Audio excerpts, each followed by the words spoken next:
നമസ്കാരം. മണ്ഡലത്തിലെ വികസനം ഒപ്പം വകുപ്പിലെ വികസനം അത് പറയാൻ മന്ത്രിമാർ നമുക്കൊപ്പമുണ്ട്. ഇന്നെനിക്കൊപ്പമുള്ളത് മന്ത്രി ശ്രീ എം.ബി. രാജേഷാണ്. കിഫ്ബി വഴി നടപ്പാക്കിയ വികസനം ഇതാണ് മന്ത്രി വിശദീകരിക്കുന്നത്. സ്വാഗതം.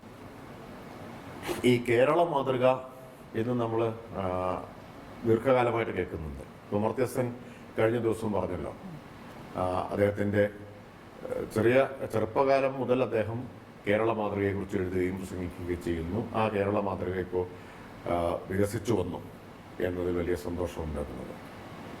അത്തരമൊരു കേരളത്തിൻ്റെ നവീന മാതൃകയാണ്, അല്ലെങ്കിൽ തനതു മാതൃകയാണ് കിഫ്ബി. അത് കേരളത്തിൻ്റെ ഒരു ഇന്നൊവേഷനാണ്.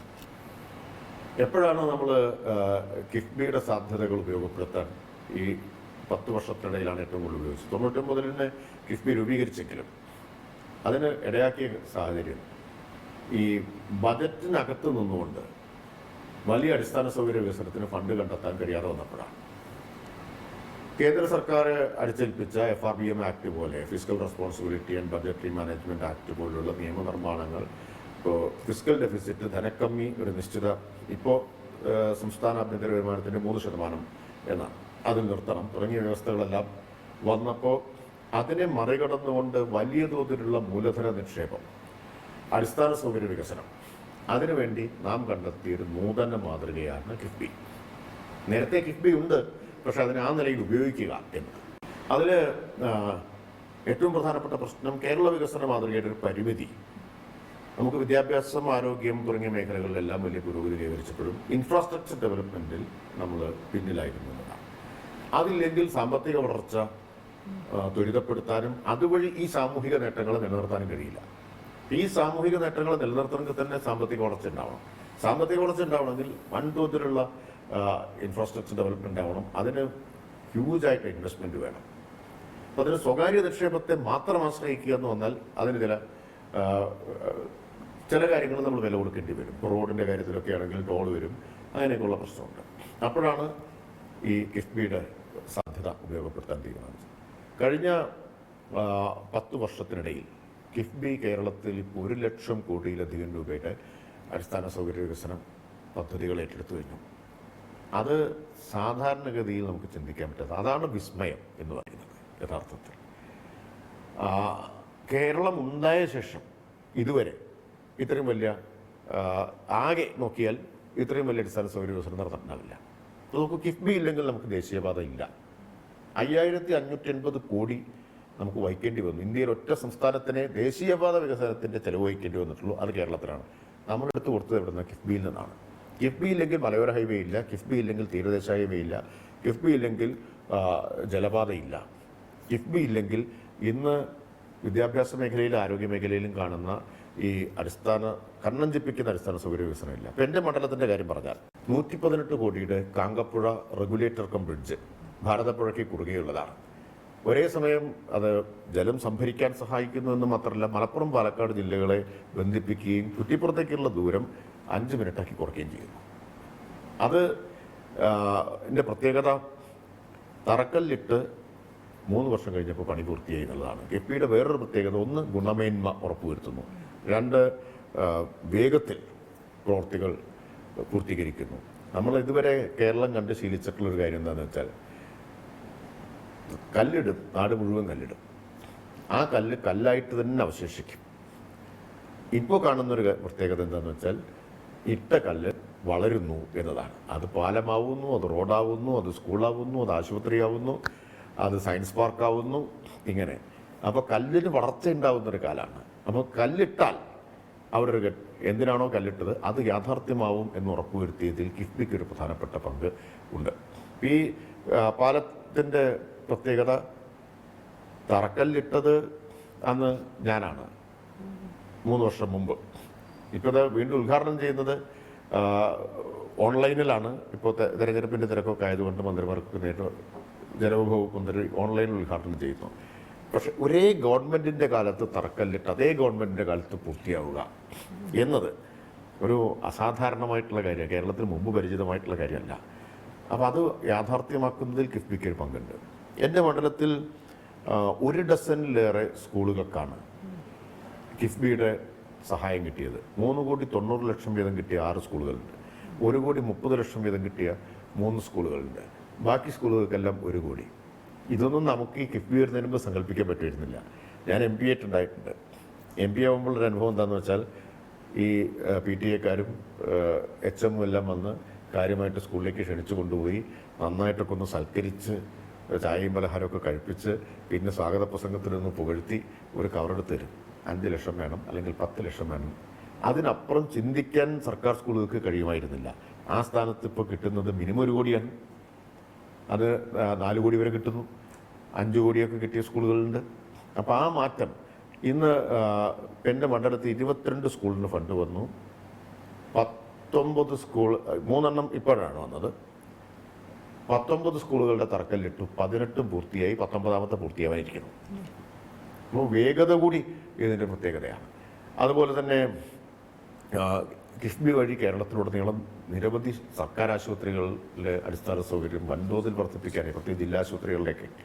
അങ്ങനെയാണ് ജില്ലാ ആശുപത്രികളിൽ ഇപ്പോൾ ഹൃദയമാറ്റിവെക്കൽ വരെ ഉള്ള സൗകര്യങ്ങളിലേക്ക് എത്തിച്ചേർന്നതിൽ ഈ അടിസ്ഥാന സൗകര്യ വികസനത്തിന് ഒരു പ്രധാനപ്പെട്ട പങ്കുണ്ട്. നാട് നിങ്ങൾ എത്ര പാലങ്ങളും റോഡുകളുമാണ് കിഫ്ബി ഉണ്ടാക്കിയിട്ടുള്ളത്. അപ്പോൾ കിഫ്ബി കേരളത്തിൻ്റെ വികസന ചരിത്രത്തിൽ ഏറ്റവും വലിയ സംഭാവന നൽകിയിട്ടുള്ള ഒരു സ്ഥാപനമാണ് എന്ന് പറയേണ്ടി വരും. ഈ വകുപ്പുമായി ബന്ധപ്പെട്ട് ഇപ്പോൾ തദ്ദേശ വകുപ്പിൽ എന്തൊക്കെയാണ് ഈ കിഫ്ബി വഴി നടപ്പാക്കുന്ന പദ്ധതികളുണ്ട്? അതുപോലെ മാലിന്യമുക്ത കേരളം അത് നടപ്പാക്കാനുള്ളത്, ബ്രഹ്മപുരം മാലിന്യ പ്ലാന്റുമായി ബന്ധപ്പെട്ടൊക്കെ ഉണ്ടെന്നാണ് ഞാൻ മനസ്സിലാക്കുന്നത്. തദ്ദേശ വകുപ്പിൽ കിഫ്ബി വഴി നേരിട്ടുള്ള പദ്ധതികൾ നടപ്പാക്കുന്നില്ല. കാരണം തദ്ദേശ വകുപ്പിൻ്റെ പ്രത്യേകത എന്താണെന്ന് വെച്ചാൽ തദ്ദേശ സ്വയംഭരണ സ്ഥാപനങ്ങളാണല്ലോ, അവരാണ് ഭരിക്കുന്നത്. തദ്ദേശ വകുപ്പ് ഭരണത്തിന് ആവശ്യമായിട്ടുള്ള മാർഗനിർദ്ദേശം നൽകുന്നു, സഹായം നൽകുന്നു, ഫെസിലിറ്റേറ്റ് ചെയ്യുന്നു എന്നുള്ളതാണ് വസ്തുത. വകുപ്പ് നേരിട്ട് ഭരിക്കുക എന്നുള്ളതിനേക്കാൾ കൂടുതൽ തദ്ദേശ സ്ഥാപനങ്ങൾ, സ്വയംഭരണ സ്ഥാപനം, അതുകൊണ്ടാണ് സ്വയംഭരണ സ്ഥാപനം എന്ന് പറയുന്നത്. സ്മാർട്ട് ആക്കുന്നതിന് വേണ്ടിയുള്ള അതില് ധനസഹായം കിഫ്ബിയുടെ അല്ല. കാരണം ധനസഹായത്തിന്റെ മറ്റ് സ്രോതസ്സുകൾ ആണ് നമ്മൾ ആലോചിച്ചത്. കിഫ്ബി പ്രധാനമായിട്ടും അടിസ്ഥാന സൗകര്യ വികസനമാണ്. റോഡ്, പാലം, സ്കൂള്, ആസ്പത്രി, കെട്ടിടം ഇങ്ങനെയുള്ള കാര്യങ്ങൾക്കാണ്. കാരണം അവിടെയാണ് ഏറ്റവും കൂടുതൽ ഇൻവെസ്റ്റ്മെന്റ് ആവശ്യമായിട്ട് വരുന്നത്.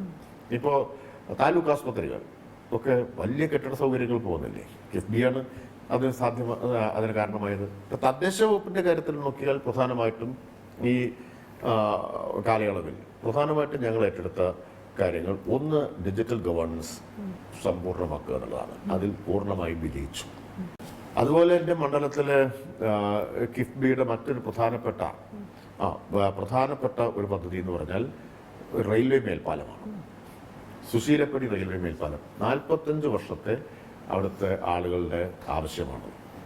ഞാൻ കഴിഞ്ഞ തെരഞ്ഞെടുപ്പിൽ മത്സരിക്കാൻ ചെന്നപ്പോൾ ആ പ്രദേശത്തെ ആളുകൾ മുഴുവൻ വന്ന് വളഞ്ഞ് എന്നോട് ചോദിച്ചത് ഇത് ശരിയാക്കി തരുമോ എന്നാണ്. ശരിയാക്കി തരുന്നവർക്ക് ഉറപ്പ് കൊടുത്തു. ആ ഉറപ്പ് യാഥാർത്ഥ്യമാവുകയാണ്. അതിനൊറ്റ കാരണമേ ഉള്ളൂ, അത് കിഫ്ബി ഉണ്ടായതുകൊണ്ട് മാത്രമാണ്.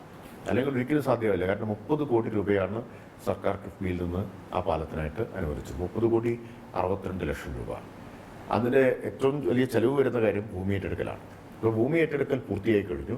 മുഴുവൻ ഭൂവുടമകൾക്കും പണം കൈമാറിക്കഴിഞ്ഞു. എല്ലാവരും ഹാപ്പിയാണ്. ഒരു അലോസരം പോലും ഇല്ലാതെ നമുക്ക് ഭൂമി ഏറ്റെടുക്കൽ പൂർത്തിയാക്കാൻ കഴിയും. അതുപോലെ 128 കോടിയുടെ മറ്റൊരു റോഡ് കുമ്പിടിയിൽ നിന്ന് വരണ്ടുകുറ്റിക്കടവ് വരെ എന്ന് പറഞ്ഞാൽ ഭാരതപ്പുഴ, ഇപ്പോൾ പട്ടാമ്പി പാലം ഉണ്ടല്ലോ, അതുവരെയുള്ള ഒരു റോഡ് കിഫ്ബിയിൽ 128 കോടിയാണ്. അതത്ര അനുവദിച്ചത് റോഡ് 13 മീറ്ററിൽ വീതി കൂട്ടിയാണ് ചെയ്യുന്നത്. അപ്പോൾ രണ്ട് വശങ്ങളിലും സ്ഥലം ഏറ്റെടുക്കണം. ഭൂമി ഏറ്റെടുക്കാനാണ് വലിയൊരു തുക വരുന്നത്.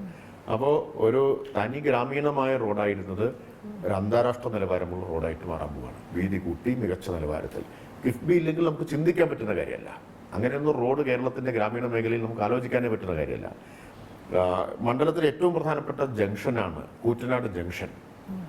ആ കൂറ്റനാട് ജംഗ്ഷൻ നവീകരണം നമുക്ക് സാധ്യമായത് അത് കാരണം ഒരു കുടിസായിട്ട് ഇടുങ്ങിക്കിടന്ന എത്രയോ കാലം ഈ തൃത്താലയുടെ ഒരു പ്രത്യേകത ഒരു മുനിസിപ്പാലിറ്റി പോലും ഇല്ല, ഗ്രാമീണമായിട്ടുള്ള മേഖലയാണ്. എന്നാൽ ഇതൊരു പ്രധാനപ്പെട്ട ജംഗ്ഷനാണ്.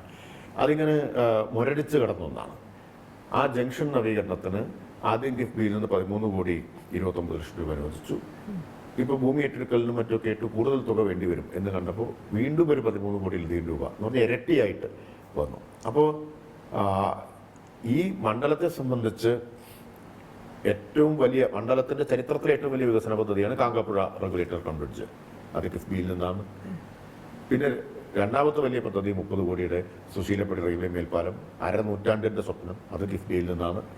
അതുപോലെ തന്നെ ഏറ്റവും വലിയ ജംഗ്ഷൻ അത് നവീകരിക്കാനുള്ള ഫണ്ട് ആദ്യം അനുവദിച്ചതിൻ്റെ ഇരട്ടി ഇപ്പോൾ അനുവദിച്ചിരിക്കുന്നു, അത് കിഫ്ബിയിൽ നിന്നാണ്.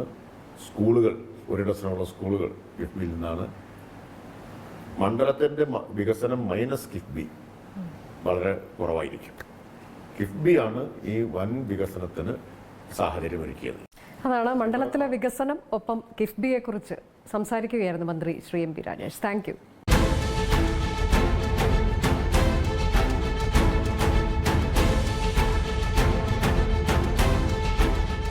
ലോകത്തെവിടെയായാലും ഏത് സമയത്തും 24 വാർത്തകളും ഓഗ്മെന്റഡ് റിയാലിറ്റി പാക്കേജുകളും എക്സ്പ്ലെയിനറുകളും വിശദമായി കാണാൻ ഞങ്ങളുടെ യൂട്യൂബ് ചാനൽ നിങ്ങൾക്ക് സബ്സ്ക്രൈബ് ചെയ്യാം.